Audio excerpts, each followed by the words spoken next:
Hello बच्चों। जो अभी टॉपिक मैं आपको पढ़ाने वाला हूँ, लास्ट लेक्चर्स में आपने देखा है हम लोगों ने रजिस्टिविटी कंप्लीट कर दिया था, रेजिस्टेंस कंप्लीट किया है, कई सारे टॉपिक हमने कंप्लीट किए हैं।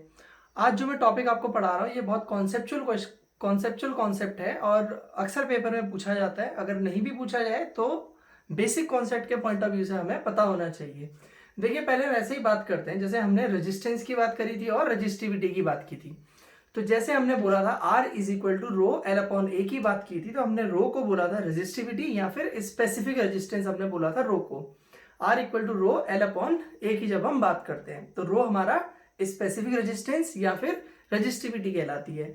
तो आपसे एग्जाम में अगर पूछा जाता है कि रजिस्टिविटी की टेम्परेचर डिपेंडेंस क्या होती है, तो जब आप रजिस्टिविटी की टेम्परेचर डिपेंडेंस की बात करते हैं, जो मैंने फॉर्मूला आपको बोला R is equal to rho L upon A, ये जो आपकी रजिस्टिविटी है, अब इसकी मुझे टेम्परेचर पे क्या डिपेंडेंस है इसकी बात करनी है। टेम्परेचर पे ये किस तरीके से डिपेंड करती है इसकी मुझे बात करनी है। तो क्या होता है, देखिए, जब हम रजिस्टिविटी की टेम्परेचर डिपेंडेंस की बात कर रहे होते हैं तो हमें क्या देखना होता है। देखिए, आप सबसे पहले तो ये समझने की कोशिश करिए कि रजिस्टिविटी क्या है या स्पेसिफिक रेजिस्टेंस क्या है। मैंने आपको बोला था कि जब किसी वायर में करंट फ्लो होता है तो करंट के फ्लो का अपोज होता है, उस अपोज को हम लोग रेजिस्टेंस बोलते हैं। वो एक कांस्टेंट टर्म होता है। जैसे हम बात करेंगे कि आपके पास मान लीजिए ए बी सी तीन मटेरियल की वायर हैं, तीनों का रेजिस्टेंस अलग अलग होगा, लेकिन अगर उस पर्टिकुलर मटेरियल की बात मैं करता हूं तो उस मटेरियल की जो रेजिस्टेंस रहता है उस रेजिस्टेंस को ही उसका क्या कहलाते हैं हम लोग, स्पेसिफिक रेजिस्टेंस या रजिस्टिविटी। तो रजिस्टिविटी मटेरियल की प्रॉपर्टी होती है। अगर अलग अलग मटेरियल है तो रजिस्टिविटी की वैल्यू अलग अलग होगी। मटेरियल अगर सेम है, अगर आप दो वायर लेते हैं दोनों का मटेरियल सेम है, चाहे आप उसकी लेंथ को ज्यादा लेंगे या कम लेंगे, लेंथ ज्यादा होगी रेजिस्टेंस ज्यादा होगा, लेंथ कम होगी रेजिस्टेंस कम होगा, लेकिन रेजिस्टिविटी उसकी सेम रहेगी। अगर दो वायर बना देते हैं, एक लंबी बना देते हैं, सपोज एक छोटी वायर ले लेते हैं, आपने दो वायर्स बना दी एक, अब लेकिन मटेरियल अगर दोनों का सेम है तो उनका स्पेसिफिक रेजिस्टेंस या रेजिस्टिविटी सेम रहती है। और अगर हम बात करते हैं फिर जब हमारी रजिस्टिविटी की बात हो रही है तो हमें पूछा जा रहा है कि रजिस्टिविटी टेम्परेचर पे किस तरीके से डिपेंड करती है। तो हमें सबसे पहले रजिस्टिविटी का फॉर्मूला पता होना चाहिए। हमने रजिस्टिविटी का फॉर्मूला पढ़ा था Ne² टाउ। आप पहले तो यहाँ पे ध्यान दीजिए, जो मैं रजिस्टिविटी को डिस्कस करने वाला हूं ये मेटल के लिए भी डिस्कस होती है, सेमीकंडक्टर्स के लिए भी डिस्कस होती है, इलेक्ट्रोलाइट्स के लिए भी होती है। सेमीकंडक्टर के लिए जो हमारा डिस्कशन है वो हम बाद में करेंगे जब हम सेमीकंडक्टर्स के बारे में पढ़ लेंगे। अभी फिलहाल हमने सिर्फ मेटल के बारे में पढ़ा है, तो मैं ये देखना चाह रहा हूं कि मेटल के अंदर टेम्परेचर पे किस तरीके से आपका जो रजिस्टिविटी है वो डिपेंड करती है। एम क्या होता है, देखो, जैसे आप मेटल की बात कर रहे हैं या किसी कंडक्टर की बात कर रहे हैं, उस पर इलेक्ट्रॉन्स होते हैं, ठीक है। इलेक्ट्रॉन पे चार्ज क्या होता है, ई। इलेक्ट्रॉन का मास कितना होता है, M. E is the charge on electron, M is the mass of electron and N क्या था, number of electrons per unit volume, या फिर हमने इसको इलेक्ट्रॉन डेंसिटी की बात करी थी, इसको बोला था हमने इलेक्ट्रॉन डेंसिटी। और टाउ था हमारा रिलैक्सेशन टाइम। अगर थोड़ा सा बोलूं रिलैक्सेशन टाइम के बारे में तो मैंने बोला था कि ये इलेक्ट्रॉन यहाँ पे रैंडम मोशन करते रहते हैं इस तरीके से, तो दो, और ये आपस में इनकी कोलिजन होता रहता है, टक्कर होते रहती है, तो दो सक्सेसिव कोलिजन्स के बीच का जो टाइम है उसको हम लोग रिलैक्सेशन टाइम बोलते हैं और उसको डिनोट करते हैं हम लोग टाउ से। फिर बोल रहा हूं the time between two successive collisions, अगर आपका एक इलेक्ट्रॉन यहां गया, एक टक्कर हुई, फिर अगली टक्कर हुई, तो ये दो सक्सेसिव कोलिजन्स के बीच में जो लगातार, मतलब एक के बाद एक दो कोलिजन होंगे, उन दो कोलिजन्स के बीच का जो टाइम है उसको हम लोग रिलैक्सेशन टाइम बोलते हैं और उसको हम लोग टाउ से डिनोट करते हैं। ठीक हो गया, आई बात समझ में? अब ठीक है, अब थोड़ा सा इसको समझते हैं। हमको ये सीखना है कि टेम्परेचर जो T होता है उस पर रेजिस्टिविटी किस तरीके से डिपेंड करती है। देखिए, टेम्परेचर आप बढ़ाते हैं, फॉर एग्जांपल टेम्परेचर बढ़ाने से क्या इलेक्ट्रॉन का मास चेंज होगा? आंसर होगा नहीं। इलेक्ट्रॉन का मास कांस्टेंट होता है 9.1 × 10⁻³ -31 kg। एम कांस्टेंट रहना है। और आपके पास चार्ज इलेक्ट्रॉन पे वो भी सेम रहना है। एन की बात करते हैं, इलेक्ट्रॉन डेंसिटी। अगर मैं मेटल की बात कर रहा हूं तो मेटल के अंदर इलेक्ट्रॉन डेंसिटी चेंज नहीं होती है टेम्परेचर के साथ। तो टेम्परेचर अगर मैं इंक्रीज करता हूं तो ना तो मेरा एम चेंज होने वाला है, ना ही एन चेंज होने वाला है, ना ही ई चेंज होने वाला है। I am very sure about these three terms M, N and E, these are constant if I am going to increase the temperature. अगर टेम्परेचर बढ़ाऊंगा तो ये आपके कांस्टेंट रहने वाले हैं। अब देखिए बात करते हैं, हमने बात करनी है टाउ की, रिलैक्सेशन टाइम की बात करते हैं। तो थोड़ा सा खुद से सोचिए कि रिलैक्सेशन टाइम के साथ क्या होगा। रिलैक्सेशन टाइम क्या है? मैंने एक एग्जांपल बताया था एक दिन, जब पहले रिलैक्सेशन टाइम पढ़ाया था, ड्रिफ्ट वेलोसिटी वाले डेरिवेशन के अंदर कराया है। जिन बच्चों ने वीडियो देखा नहीं है तो प्रीवियस जाकर के प्रीवियस लेक्चर्स में जाके आप देखिए, एक टॉपिक करा रखा है ड्रिफ्ट वेलोसिटी और रिलैक्सेशन टाइम करके, वहां पे मैंने आपको पढ़ाया हुआ है इस टॉपिक के बारे में। तो उसमें होता क्या, देखिए जैसे मैंने आपको बोला था कि अगर आप पुरानी मूवीज देखेंगे तो क्या होता था, ऐसे करके हीरो जो होता था उसको मार रहे होते थे, दो तीन लोग, एक मारता था, फिर गुंडा फिर एक मारता था, दूसरे के पास जाता था। तो दो मार जो लगातार खाएगा उसके बीच में अगर रेस्ट करना, उसको पता भाई अभी मैं पहले गुंडे ने मारा, दूसरे के पास जाएगा फिर मार पड़नी, तीसरे के पास जाएगा फिर मार पड़नी, तो वो रेस्ट कहाँ कर रहा है? अगर वो हीरो की मैं बात करूँ रेस्ट कर रहा है तो वो उन दो मार के बीच में रेस्ट कर रहा है, वही उसका रिलैक्सेशन टाइम है। अब आप थोड़ी देर के लिए सोचिए, जब आप टेम्परेचर दोगे, इस कंडक्टर का टेम्परेचर बढ़ाएंगे तो क्या होगा? टेम्परेचर बढ़ाने से आपने पढ़ा होगा एनर्जी का फॉर्मूला होता था 3/2 kT। आप टेम्परेचर बढ़ाएंगे तो ऑटोमेटिकली एनर्जी बढ़ जाएगी।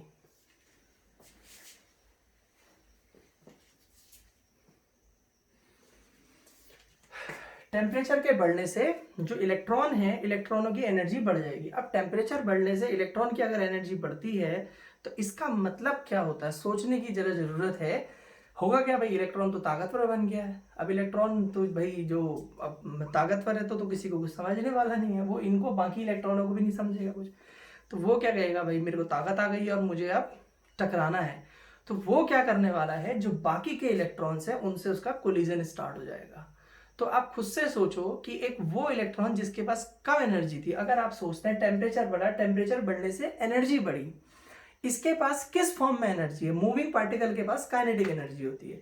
तो आपने सिंपली बोला कि मैंने टेम्परेचर बढ़ाया, टेम्परेचर बढ़ने से एनर्जी बढ़ी। कौन सी एनर्जी बढ़ी? Kinetic energy. अब काइनेटिक एनर्जी बढ़ने का मतलब होता है कि जो ये इलेक्ट्रॉन है ये तेजी से मूव करना स्टार्ट कर देंगे। तो अब अगर ये तेजी से मूव कर रहे हैं तो इनका जो कोलिजन है वो पहले से तेज होगा या स्लो होगा, ये आपको अपने आप से क्वेश्चन पूछना है। आप ऐसे सोच के चलिए, क्या कहा मैंने? टेम्परेचर बढ़ा, टेम्परेचर बढ़ने से एनर्जी बढ़ेगी। कौन सी energy? Kinetic energy. Kinetic energy मतलब पार्टिकल अब तेज चल रहा है, तो तेज चलेगा तो टक्कर उसके जो कोलिजन्स हैं वो फास्ट होंगे, पहले के कंपैरिजन में तेजी से टकराएगा। तो अगर उसके दो कोलिजन जल्दी हो जाएंगे तो रिलैक्सेशन टाइम कम हो जाएगा। रिलैक्सेशन टाइम कम होने का मतलब होता है the time between two successive collision is called relaxation time. तो अगर टाउ कम होगा तो रो बढ़ जाएगा। तो मैंने कहा कि अगर मैं टेम्परेचर को इंक्रीज करता हूं तो काइनेटिक एनर्जी इंक्रीज होती है, जिससे जो कोलिजन टाइम है टाउ वो कम हो जाता है, क्योंकि अब कोलिजन तेजी से होगा। टाउ के कम होने से मेरा रो इंक्रीज कर जाता है। इस तरीके से लेके चलिए, किसी भीड़ भाड़ वाले इलाके में आप चल रहे हैं, तो भीड़ भाड़ वाले इलाके में अगर आप चल रहे हैं तो क्या होने वाला है वहां पे? अगर आप स्लो चल रहे हैं तो आपकी जैसे कोलिजन तो होना है, जैसे होता नहीं हम बहुत भीड़ भाड़ वाले इलाके में चल रहे हैं, टक्कर लगते थे, इससे टकरा गए उससे वो। तो अगर आप स्लो चल रहे हैं तो आपके जो कोलिजन होगा, पहला कोलिजन फिर दूसरा कोलिजन, उसमें टाइम कंपेरेटिवली ज्यादा होगा। अगर आप तेज चल रहे हैं तो अभी कोलिजन हुआ, फिर अगला कोलिजन बहुत जल्दी हो जाएगा। तो इसी तरीके से होता है कि हम बोलते हैं when we increase the temperature of a metal, its kinetic energy increases, due to which the velocity of electron also increases. Therefore, the time between two successive collision decreases, that is relaxation time decreases, and due to decrease in the relaxation time, with the help of this formula we can say that the resistivity increases. Hence we have a very general conclusion that on increasing the temperature of a metal its resistivity increases. तो हमने क्या पढ़ा? on increasing temperature of a metal its conductivity, sorry it's resistivity पढ़ रहे हैं हम लोग, resistivity decreases, resistivity increases. क्यों इंक्रीज हो रही है? Because time between two collisions, two successive लिख दे तो ज्यादा बढ़िया, two successive collision decreases, that is relaxation time decreases. अगर रिलैक्सेशन टाइम डिक्रीज होगा तो रेजिस्टिविटी अपने आप इंक्रीज कर जाएगी। I hope you understand. आप इसको नोट कर लेंगे कि आपको ऐसे नोट कर लेना कि मेटल के साथ क्या होगा। आपने अपनी नॉलेज बढ़ाने के लिए भी इसको पढ़ा कि भाई हमने ये देखा है कि अगर टेम्परेचर बढ़ते हैं तो ऐसे सोचो जरा सा कि टेम्परेचर बढ़ने का मतलब क्या होता है, ताकत बढ़ेगी, कौन सी वाली, काइनेटिक से उसकी वेलोसिटी बढ़ेगी, वेलोसिटी बढ़ने से टक्कर तेज होंगी। तो होगा क्या, इस तरीके के कॉन्सेप्ट जब आप पढ़ रहे हैं तो आप सारे पुराने कॉन्सेप्ट को क्लियर करते हुए चल रहे हैं, क्योंकि कोशिश ये करनी है at the end of the topic आपके सारे के सारे टॉपिक बिल्कुल एकदम से मुट्ठी में हो। मुट्ठी में हो से मेरा मतलब होता है कि हम लोग इस तरीके से पढ़ें कि हमारे पास बहुत लंबे समय तक टॉपिक हमारे साथ चलते रहे। ऐसा नहीं कि हमने आज पढ़ लिया फिर हम कल को भूल गए, तो हम ऐसा समझ के चलेंगे अच्छा टेम्परेचर बढ़ने का मतलब क्या होता है। कि टेम्परेचर, अब जैसे घर में खाना बना रहे हैं तो टेम्परेचर बढ़ रहे हैं, तो दाल रखी है बर्तन में, उसके मॉलिक्यूल्स तेज तेज चलना, मतलब दाल ऐसे मोशन करना शुरू कर देगी, काइनेटिक एनर्जी बढ़ जाएगी उनकी। तो इस तरीके से भी आप चीज़ों को समझ सकते हैं। ये तो जनरल डिस्कशन है जो हमने theoretically डिस्कस कर लिया, and I hope you have made notes also that what is going to be happen, that when we increase the temperature the kinetic energy of electrons increases, due to which the time between two successive collisions decreases, that is relaxation time decreases. As the relaxation time decreases, with the help of this formula we can conclude that as relaxation time is decreasing so the resistivity will increase। ठीक है, ये सारी चीजें note कर ली। अब अगर हम इसको फॉर्मूला वाइज थोड़ा सा बात करते हैं तो देखिए कैसे। तो आप एक चीज और यहाँ पे ध्यान दीजिए, अब रेजिस्टिविटी अगर इंक्रीज कर रही है तो आपकी जो रेजिस्टिविटी का रेसिप्रोकल कौन था, कंडक्टिविटी। पढ़ा था हमने, conductivity is equal to 1 resistivity पढ़ा था, आपको याद होगा। तो अगर रेजिस्टिविटी देखो, टेम्परेचर के बढ़ने से रेजिस्टिविटी बढ़ रही है, अगर रेजिस्टिविटी बढ़ रही है तो कंडक्टिविटी कम होगी। एक आप इस कंक्लूजन को भी दिमाग में रख लीजिए कि टेम्परेचर बढ़ने से रेजिस्टिविटी बढ़ रही है, रेजिस्टिविटी बढ़ने का मतलब कंडक्टिविटी कम होती है। ये भी क्वेश्चन पूछा जाता है कि भाई कंडक्टिविटी के साथ क्या होता है, तो आप बोलेंगे सिंपल कि भाई कंडक्टिविटी जो है आपकी वो कम हो जाएगी अगर आप टेम्परेचर को बढ़ा देते हैं। कभी कभी लोग ऐसा सोचते हैं कि अच्छा टेम्परेचर बढ़ाना मतलब बहुत बढ़िया बात है। कैसे? उसने कहा अच्छा टेम्परेचर का मतलब तो सर ने बोला था कि टेम्परेचर आएगा, टेम्परेचर मतलब इलेक्ट्रॉन के पास एनर्जी आएगी, एनर्जी आएगी तो वाह वो तो और तेज जाएगा। वो याद रखो, क्या कहा था मैंने, फ्री मतलब आवारा हूँ, फ्री इलेक्ट्रॉन है आवारा, इनको तो एनर्जी तुम दोगे तो ये, और वही वाली बात है, आवारा के हाथ में नोटों की गड्डी लग गई तो फिर वो कहाँ सीधे रास्ते चलने वाला। करंट तो तब फ्लो होगी जब ये सीधे रास्ते में चलेंगे। तो जैसे ही आप इनको एनर्जी देते हैं तो ये इनका रैंडम मोशन होना स्टार्ट हो जाता है। जैसे ये रैंडम मोशन करना स्टार्ट कर देते हैं तो वहाँ पे फिर प्रॉब्लम होना शुरू हो जाती है, फिर इनके कोलिजन होते हैं, फिर ये बाल खींचने लगते हैं, एक दूसरे से लड़ना शुरू कर देते हैं। फिर ये यहाँ नहीं पहुँचने वाले, फिर ये मस्त लड़ाई करेंगे, सर फोड़ेंगे। पहले टक्करें कम हो रही थी, कोलिजन्स कम हो रहे थे तो लड़ाइयाँ कम हो रही थी, अब कोलिजन्स ज़्यादा हो रहे हैं तो लड़ाइयाँ ज़्यादा होंगी। बस सिंपल सा ऐसे कॉन्सेप्ट को पकड़ के चलना है इसमें। ये नहीं कि खुश नहीं हो जाने का, अच्छा टेम्परेचर मतलब एनर्जी बढ़ेगी तो इसकी कंडक्टिविटी नहीं, रेजिस्टिविटी बढ़ती है, कंडक्टिविटी डिक्रीज कर जाती है। जल्दी से अब इस पे जो भी आपको नोट करना है,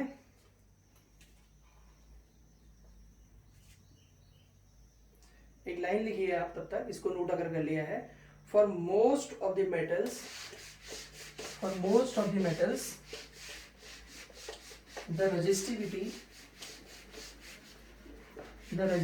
increases linearly, resistivity increases linearly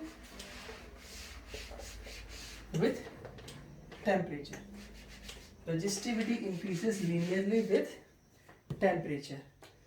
ठीक है, जो आपके पास रिलेशन हम लोग देते हैं rho is equal to rho naught, अब हमने कहा लीनियरली ये इंक्रीज कर रही है तो हम इस तरीके से इसको डिफाइन कर देते हैं alpha T minus T not. हमने रेजिस्टिविटी का फॉर्मूला इस तरीके से डिफाइन कर दिया, जहां पे क्या होता है आपका, देखिए रो नॉट जो है रेजिस्टिविटी है एट टी नॉट, ये आपका लोअर टेम्परेचर है, लोअर टेम्परेचर जो कि हम लोग अराउंड 20 डिग्री सेंटीग्रेड लेते हैं। मैंने बोल दिया फॉर्मूला हो गया लीनियरली, किस तरीके से डिपेंड करती है, rho is equal to rho naught, numerical आता है इस पे base alpha T minus T naught, जहां पे रो नॉट हमारा रेजिस्टिविटी है at lower temperature, T naught हम बात कर रहे हैं, ठीक है, जो हम यूजुअली 20 डिग्री सेंटीग्रेड के अराउंड लेते हैं, ठीक है। और आपकी जो रो है, रो ये रेजिस्टिविटी रहेगी at T temperature, at temperature T रहेगी, और अल्फा जो है आपके पास, आपने टी डिफाइन कर दिया, T naught rho naught define कर दिया, और अल्फा जो होता है आपका उसको बोलते हैं कोफिशिएंट ऑफ रेजिस्टिविटी।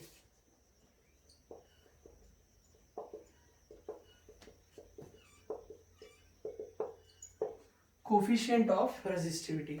अब आपके पास एग्जाम में अगर कोफिशिएंट ऑफ रेजिस्टिविटी निकालने के लिए आए तो ये फॉर्मूले को सॉल्व करके हम लोग अल्फा निकाल सकते हैं, या फिर हम इन जनरल सीधे वैल्यू रख, जैसे आपको दो टेम्परेचर दे देगा, एक टेम्परेचर पे रेजिस्टिविटी डिफाइन कर देगा, मान लो 20 डिग्री पे रेजिस्टिविटी दे दी और 70 डिग्री पे रेजिस्टिविटी दे दी, तो लोअर टेम्परेचर पे जो दिया है वो रो नॉट दिया है, और हायर टेम्परेचर पे जो दिया है वो रो दिया है, रो नॉट दे दिया, टी नॉट भी दे दिया, बस पुट करोगे आप, सॉल्व करेंगे, वैल्यू आ जाएगी। इसको हम फॉर्मूले को इस फॉर्म में लिख सकते हैं, rho is equal to rho naught plus rho naught alpha T minus T naught, ठीक है। यहाँ से हमने निकालना है आपका अल्फा निकालना है, तो हम अल्फा को इसको इधर लेके आ जाते हैं, alpha rho naught T minus T naught is equal to rho minus rho naught, alpha हमने निकालना है तो rho minus rho naught upon rho naught, और यहाँ हो जाएगा टी माइनस टी नॉट, इसको इधर लेके चले गए, इस तरीके से इसको लिख सकते हैं। इसी को हम लोग ऐसे भी लिख सकते हैं, देखो 1 upon rho naught D rho upon D T, क्योंकि आप देखो rho minus rho naught change in resistivity, और यहाँ पे चेंज इन टेम्परेचर है, इसको D rho upon D T की फॉर्म में भी हम लोग लिख सकते हैं इस तरीके से।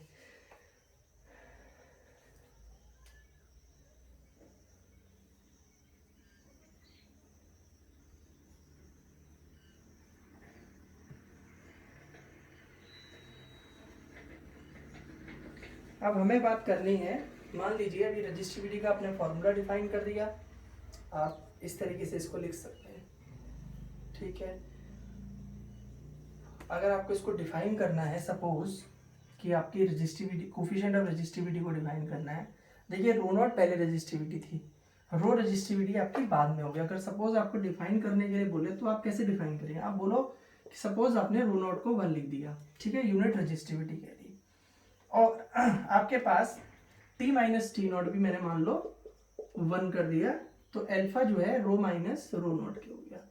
तो आप बोलेंगे कि भाई जो रो माइनस रो नॉट है वो इंक्रीज ही तो आएगा, मान लो रेजिस्टिविटी पहले कुछ भी थी, आप 10 थी मान लीजिए फॉर एग्जांपल, अभी आपकी 20 हो गई रेजिस्टिविटी, तो चेंज इन रेजिस्टिविटी 10 हो गया, तो अल्फा हम कह रहे हैं अल्फा उस इंक्रीज इन रेजिस्टिविटी के बराबर है जो हमारे पास यूनिट रेजिस्टिविटी वाले किसी मटेरियल में अगर हम यूनिट टेम्परेचर चेंज करते हैं, तो यूनिट टेम्परेचर चेंज होने से, जो यूनिट टेम्परेचर में चेंज होने से जो रेजिस्टिविटी में चेंज आएगा, जितने का रेजिस्टिविटी में चेंज आएगा उसको हम लोग क्या बोल देंगे, उसकी, मान लो मैंने कहा वायर है, इसका लोअर टेम्परेचर पे यूनिट रेजिस्टेंस है, रेजिस्टिविटी इसकी यूनिट है, चेंज इन टेम्परेचर मैंने इसका 1 से किया, यूनिट चेंज इन टेम्परेचर करने से जितना इसकी रेजिस्टिविटी में चेंज आएगा, change in resistivity per unit resistivity, अगर आप per unit resistivity per unit change in temperature is called coefficient of, आपका हो जाएगा क्या, coefficient of resistivity. Coefficient of resistivity से मतलब है, आप ऐसे इसको समझिए, मान लीजिए आपके पास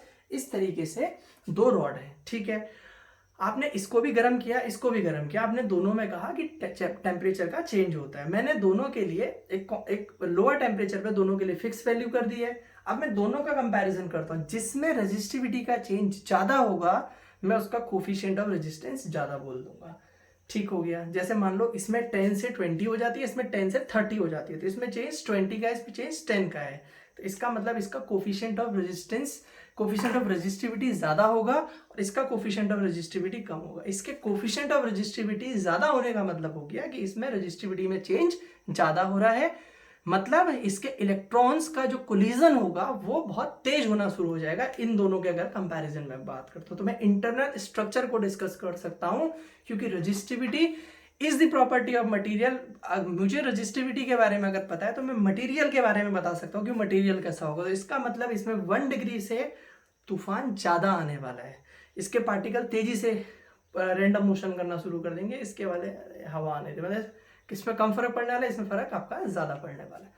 इस तरीके से देख सकते हैं, इसको डिफाइन भी कर सकते हैं। अब आप ध्यान से समझिए, अगर हम बात करते हैं, हमारे पास फॉर्मूला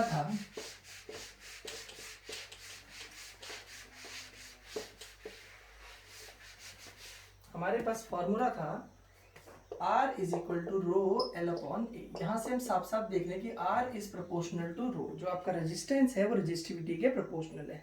तो इसकी मदद से हम लोग एक फॉर्मूला लिख सकते हैं, R T is equal to are naught 1 plus alpha T.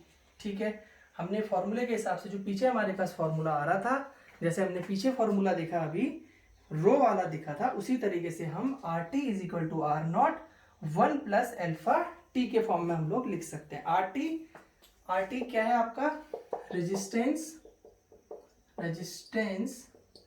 Eight T degree centigrade, और R naught resistance at 0 degree centigrade हो गया आपका, और आपका टी क्या हो गया, राइज इन टेम्परेचर।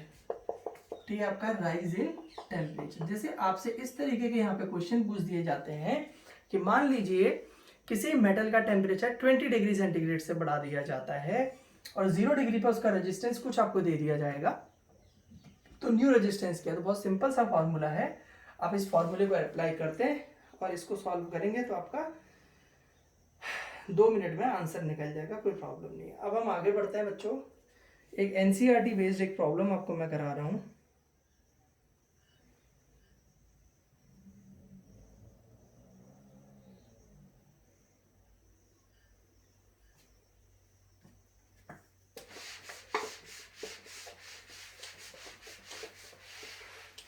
इसी कॉन्सेप्ट पे बेस्ड एक एनसीईआरटी प्रॉब्लम करा रहे हैं यहाँ पे, उसको देखना। The resistance of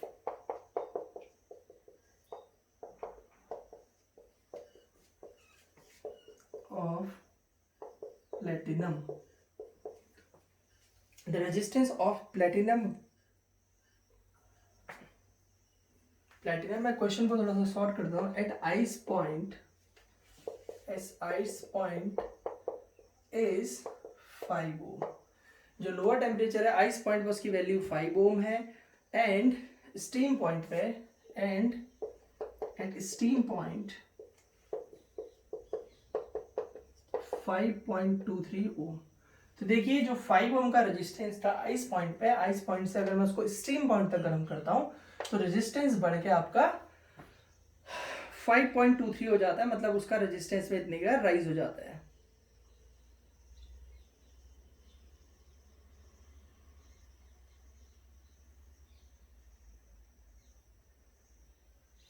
When thermometer is inserted in a hot bath, उसको हमने गर्म पानी में डाल दिया जाता है, उसको हॉट बाथ में अगर हम डाल देते हैं, inserted in hot bath, the resistance of platinum, the resistance of platinum becomes, जो उसका नया रेजिस्टेंस बन जाता है वो हो जाता है 5.795 ओम। तो ध्यान से समझना, पहले उसका रेजिस्टेंस 5 ओम था, स्टीम पॉइंट पे 5.23 था, फिर अगर हमने इसको एक हॉट बाथ में डाला जाता है तो इसका जो रेजिस्टेंस है 5.795 हो जाता है। Calculate temperature of hot bath. कितना सही सा क्वेश्चन है, आपको इसको समझना है। देखो पहले आपके लिए बात करी जा रही है किसकी, आपके पास बात की जा रही है पहले आइस पॉइंट की। आइस पॉइंट पे 5 ओम का रेजिस्टेंस था, फिर उसने कहा उसको स्टीम पॉइंट तक गर्म किया जाता है, जैसे उबलता है पानी तो वैसे स्टीम पॉइंट तक जब गर्म किया जा रहा है तो उसका रेजिस्टेंस 5.23 ओम हो जा रहा है। तो वो कह रहा है कि फिर हम उसको हॉट बाथ में जब डालते हैं तो तब हम उसका जब टेम्परेचर मेजर कर रहे हैं तो थर्मोमीटर का टेम्परेचर क्या निकल के आएगा, उस हॉट बाथ में टेम्परेचर निकालना है जिसमें उसको डुबाने से उसका रेजिस्टेंस जो है वो 5.795 आपके पास हो जाता है। तो जो लोअर टेम्परेचर वाला है उसको मैंने आपको बोला था, हम लोग क्या बोल देते हैं उसको, मैंने बोला था उसको आर नॉट से बोलते हैं। तो देखो यहाँ पे क्या हो गया आपके पास, अगर आप बात करें तो आर नॉट 5 ओम है, 0 डिग्री सेंटीग्रेड, स्टीम पॉइंट 100 होता है, आर 100 पे कितना है 5.23, और जिस टेम्परेचर पे निकालना है वो मुझे पता नहीं है टेम्परेचर, मैंने उसको टी कह दिया। आर टी कितना है, आ गया वो 5.795। फिर से बोल रहा हूं मैं, देखिए आपका 0 डिग्री पे ice point 0 degree, R 0 5 ohm, steam point 100 R 100 5.23 ohm हो गया, और टी जहां पे निकालना है वहां पे आपके पास 5.795 इतना ओम हो गया। अब आपको कुछ नहीं करना है, जो सिंपल फॉर्मूला पता है उस फॉर्मूले के अकॉर्डिंग आपने इसको सॉल्व कर देना है। कैसे, आपके पास फॉर्मूला था क्या, R T equal to are naught 1 plus alpha T. इसको अगर आप सॉल्व करते हैं तो R T is equal to are naught plus R naught alpha T, इसको इधर ले आएंगे तो R T minus R naught is equal to are naught alpha T हो जाएगा आपके पास।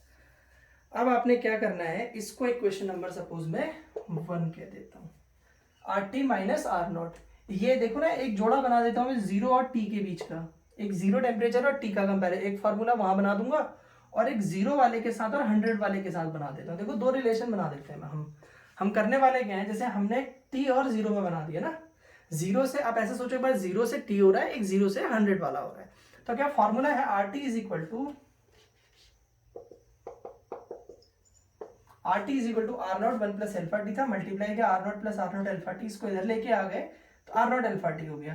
तो अब यहाँ पे जब आप बात कर रहे हैं R T minus R naught, तो आपने एक तो कह लिया 0 और टी के बीच में तो आर नॉट और आर टी आ गया, एक आप 0 और 100 के बीच में करेंगे तो यहाँ पे आर 100, यहाँ पे आर 0, यहाँ पे आर 0, यहाँ पे एल्फा टी की जगह पे कितना आ जाएगा 100 डिग्री सेंटीग्रेड आ जाएगा। तो मैं इसको हटा करके फिर अब शायद नीचे दिख नहीं रहा होगा, आप ऐसे लिख दीजिए। दूसरा आप ऐसे रिलेशन लिख सकते हैं यहीं से, R 100 minus R naught is equal to are naught into alpha और टी की जगह 100, इक्वेशन नंबर 2 यहाँ पे लिख दो, here T is equal to कितना होगा 100 डिग्री सेंटीग्रेड। जब वो बोल रहा था ना 0 से आइस पॉइंट पे डिफाइन कर रहा है स्टीम, तो एक आइस और स्टीम पॉइंट का पेयर बना दिया, एक आइस और टी टेम्परेचर वाले का पेयर बना दे, तो इक्वेशन नंबर 1 और 2 हो गई।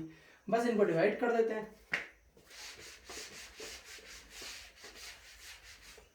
अगर आप इसको डिवाइड करते हैं तो R T minus R naught upon R 100 minus R naught, left hand side आपस में डिवाइड हो जाएंगे, यहाँ right hand side R naught alpha T upon R naught alpha into 100, R naught alpha से आर नॉट एल्फा कैंसिल हो गया आपका, और यहाँ पे बच गया आपका टी बाई 100। तो आपको करना क्या है, अब ये वैल्यूज उठा के रख देनी है। यहाँ पे आर टी की वैल्यू आपने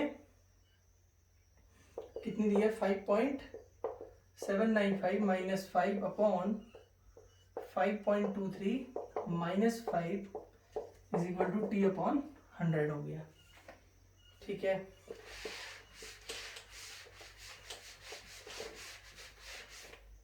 यहाँ पे इसको आप डिवाइड करेंगे तो 0.795 और यहाँ पे 0.23 आ जाएगा और टी अपॉन इसका 100 हो जाएगा। पॉइंट हटा दोगे यहाँ से तो ये हो जाएगा आपका 79.5 अपॉन 23 इंटू 100 हो गया इज इक्वल टू टी। तो यहाँ पे टी इज इक्वल टू आप करेंगे तो 7950 अपॉन 23। अब इसको डिवाइड करते हैं 23 3 69 होता है। अब आपका रह जाएगा 10 रहने में आपके पास कितना हो जाएगा, ये आपका 105 हो जाएगा। फिर कितने टाइम चला जाएगा 4 टाइम्स, फिर चला जाएगा आपका 4 टाइम्स चला जाएगा। फिर कितना रह जाएगा आपका, फिर आ गया 92, फिर रह गया वहाँ पे 13 में फिर यहाँ पे आपका 0 लग जाएगा 130, तो फिर ये 5 टाइम्स चला जाएगा। 345 हो जाएगा। ठीक है, फिर कितना होगा, 5 टाइम्स जाने में फिर 15 रह गया, तो पॉइंट लगाना पड़ेगा और फिर हो जाएगा ये 150। 150 में भी आपका ये 150 में फिर आपका 6 टाइम चला जाएगा, 65 डिग्री सेंटीग्रेड। तो अब अगर इस तरीके से जो सॉल्व करते हैं तो आपने क्या करना है, इस तरीके का न्यूमेरिकल दिया जाएगा तो आपको फॉर्मूला याद रखना है, R T is equal to are naught 1 plus alpha t. उसमें इस तरीके से सॉल्व करना है। जो क्वेश्चन कराया हुआ है ये एनसीईआरटी बेस्ड क्वेश्चन है। चलिए, थैंक यू।